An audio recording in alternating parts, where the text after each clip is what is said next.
আমি চাই প্রথম হারভেস্টটা আপনি আপনার হাত দিয়ে আমি হারভেস্ট করে দেবো।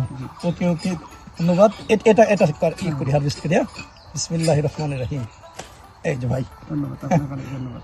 সবুজে ভরা এই জমিতে আজ উৎসব, কারণ আজকে হারভেস্টের দিন। একজন চাষির অক্লান্ত পরিশ্রম এবং ঘাম ঝরানো সফলতা আজ চাষি তার নিজের সামনে ধরে আছে, হাতে নিয়ে আছে। এই মুহূর্তে আমরা আছি আমাদের এক চাষি ভাইয়ের শ্রীচন্দন খেতে। তো জাফর ভাইয়ের এই শ্রীচন্দন খেতে আমরা দেখতে পাচ্ছি একেবারে অনেক অনেক আলহামদুলিল্লাহ অনেক ফলন হয়েছে। আমি যদি স্বল্প পরিসরে জাফর ভাইয়ের কাছে জানতে চাই যে ভাই, আপনি যে চাষাবাদটা দিকে অগ্রসর হলেন, কেন এই ফসলটা বেছে নিলেন কেন? প্রথমত বেকার ছিলাম, তারপর বাইরে গেলাম, বাইরে 2 দেশ গেছি করার পর তেমন সফলতা অর্জন করতে পারিনি। পরে ফেরত আসলাম, আসার পর তো কিছু একটা করতে হবে বাঁচার জন্য। তারপর অনেকের সাথে পরামর্শ করলাম যারা কৃষিকাজের সাথে জড়িত, বিশেষ করে শাক সবজি এই ধরনের জাতীয় ফসল, তাদের সাথে আলাপ করলাম। সবাই বললো ঠিক আছে, করা যায়, ছোটোখাটো করে টুকটাক করে শুরু করো, করতে পারবা, সমস্যা নেই।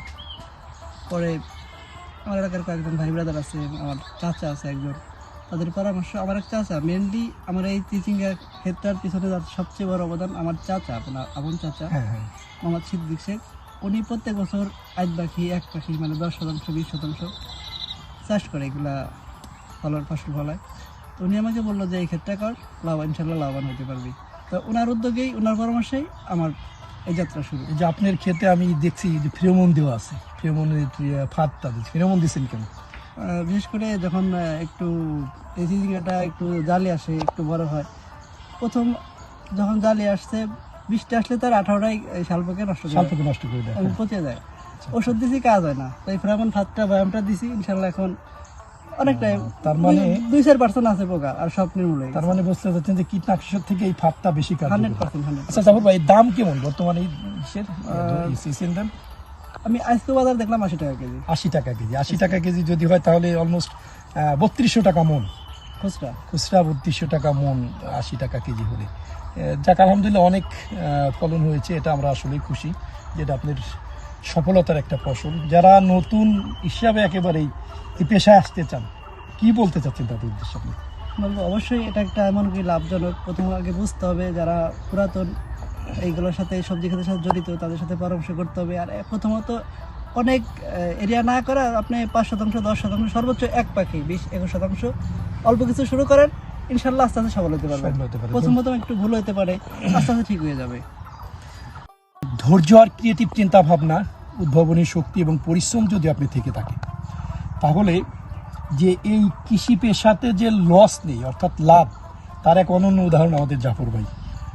যারা বেকার এবং হতাশাগ্রস্ত জীবনযাপন করছেন, আপনারা এই বেকারত্বটাকে দূরে ঠেলে দিয়ে এই মহান কৃষি পেশায় অংশগ্রহণ করতে পারেন। জাফর ভাইয়ের মতো সফল চাষিরাই আজকে আমাদের এই খাবার টেবিলটাকে সৌন্দর্যমণ্ডিত করে করছে অর্থনীতির চাকাটাকে সমৃদ্ধ। তাই এ ধরনের প্রত্যেকটা চাষির জন্য রয়েছে আমাদের হাজারো সালাম। জাফর ভাই, আপনার ক্ষেতের জন্য শুভকামনা, আপনি ভালো থাকবেন। আমরা অবশ্যই দোয়া করি যেন আপনার উত্তরোত্তর সফলতা আসে। আপনাকে অনেক ধন্যবাদ, এত পরিশ্রম করে কষ্ট করে আসছেন, ধন্যবাদ। আমি চাই প্রথম হারভেস্টটা আপনি আপনার হাত দিয়ে আমি হারভেস্ট করে দেবো। ওকে ওকে, ধন্যবাদ। এটা করি, হারভেস্ট করি। বিসমিল্লাহির রহমানির রহিম। এই যে ভাই, ধন্যবাদ, আপনাকে অনেক ধন্যবাদ। ওকে ভাই, থ্যাংক ইউ।